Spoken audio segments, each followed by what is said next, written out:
Tom Stanton grew up in Cedar Rapids, Iowa. His life was normal, he had good parents, and played baseball. The problem was that he had a disease, one that affects 51 million people worldwide: schizophrenia.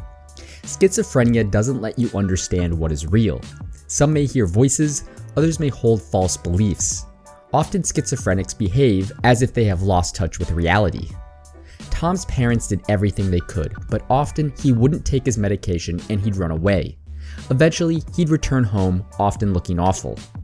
One day, Tom came back after one of his episodes and hit his mother with a hammer. The next time he ran away, they didn't let him come back. It was then that Tom joined 2 million other people experiencing homelessness in the United States. Like Tom, of all the people experiencing homelessness, 25% have a mental disease, 38% abuse alcohol, and 26% abuse drugs. Often the same high needs people have all three. The rest, mostly people who have lost their jobs or have been pushed out of their homes. Of those that are considered chronically homeless, meaning that they've been on the streets for more than a year, the majority have either mental diseases or a substance addiction. What's not well known is that most of these diseases and addictions are treatable. In fact, when treated correctly, 80% of bipolar, 65 to 80% of depressed, 60% of schizophrenics, and 70% of drug addicts recover successfully. When Tom was not let back into his parents' home, he went to LA and wound up living on the streets. Why LA? The climate, the progressive policies, and the fact that it's easier to blend in such a huge city. Consequently, LA has the largest homeless population in the country. It was there that Tom routinely got 5150'd, which is a form of arrest when someone, usually because of a mental health crisis, is placed on an involuntary hold at an emergency psych facility. Tom would be bathed, fed, and given medical treatment. Afterwards, he looked and acted as if nothing were wrong. After a 72-hour hold, he could ask for his freedom. He'd go before a judge to plead his case with an attorney. To be released, Tom simply needed to prove that he had a place to sleep, or in his case, the alleyway behind a cheap motel, and he had access to food, or an accessible dumpster. This was Tom's routine. In fact, though he was only 25 years old, he had logged 84 hospital visits. Thousands of years ago, the Greeks theorized that people who we call schizophrenic have a brain disease, but it wasn't until the 1900s that we confirmed this. Throughout history, the mentally ill were often thought to be that way because of their sins.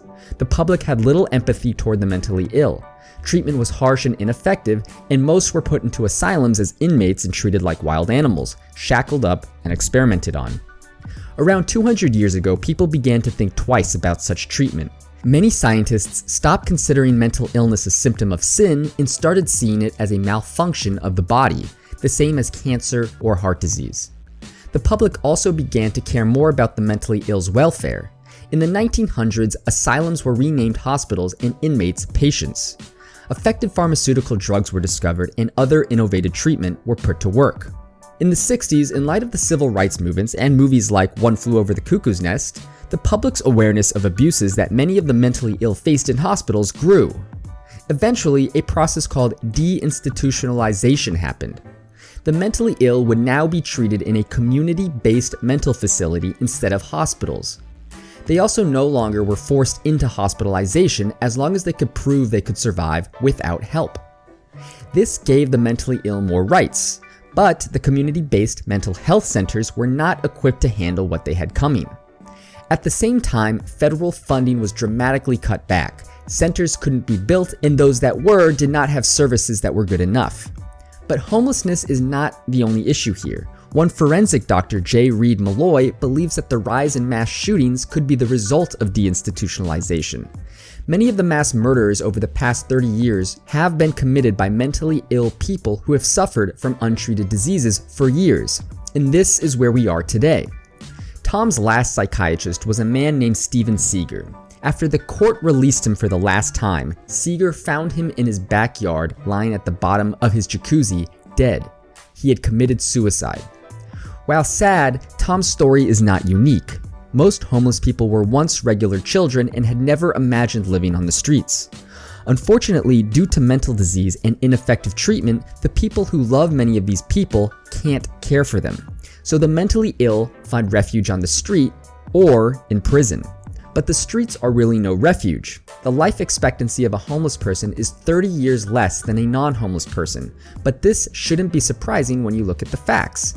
Beyond mental illness and drug addiction is exposure to violence. The likelihood of the homeless experiencing assault is 15 times higher than the general population. The real problem is that many of the people who live on the streets have mental diseases or substance addictions. Most of the communities they live in, however, have no idea how to respond to such problems. And it doesn't help that since the 1970s, federal support for housing and mental services has been dramatically cut. Yet it is well known in the medical community that when given housing and effective treatment, the majority of mentally ill people can live pretty normal lives and only a percentage will relapse. And this solution has been proven to save taxpayer money. So why are many of our politicians ignoring this growing problem?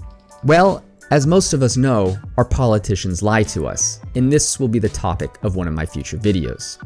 Thank you for watching this episode of Thought Monkey. Please like, share, and subscribe. It all helps a lot. Also check out my new website, thtmonkey.com, and sign up to be the first to be notified when I publish a new video.